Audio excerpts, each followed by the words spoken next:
De man van Stravelte, Stien van Zimmer, met een van haar reunieconcerten op het Waterrock Festival. In haar contract stier dat ze €1 krijgen zoen en ter plekke 50 bakte waardpieken. De euro gaan ze krijgen, maar de waardpieken mochten net op de barbecue van de brandwacht.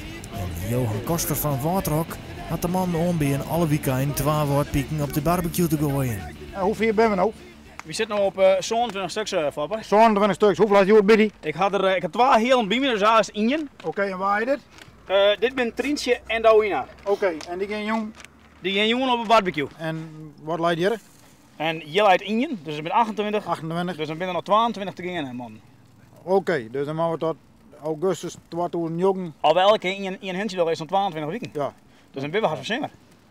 Ja, dan ben we het zwarte god ik voorbij. Hoop ik al. Dat maakt een rol. Ik wil alles toe dat er nog heen slingen. Ik zou het je mogen gunnen. Ja, nou dat is hartstikke fijn. Ik draai eens nog een om, jongens. Draai eens maar even om. Hey Fop, kun je mij eens vertellen waar de man van Doutsen ook is? Dat gaat hoe de man van Doutsen. Hoe best de soapkamer? Oh, de man van Doutsen?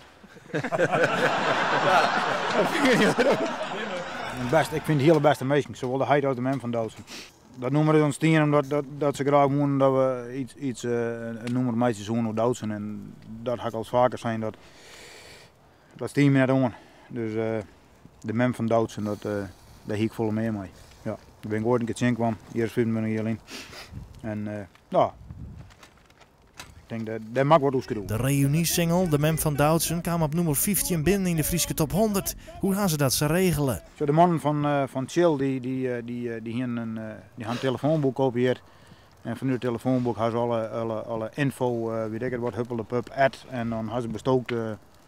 Goed, ik krijg niet aan de week, maar die hadden dus verzwaard dat op nummer 15 kwam. Want daar zeggen schrijven 3 mensen echt op stemt. En de rest hadden we via fraude hebben we dat regelen. Dan moeten we de clipcarlogjes ook maar eens even checken. Dadelijk meer over de waardpiekjes van Stravelte.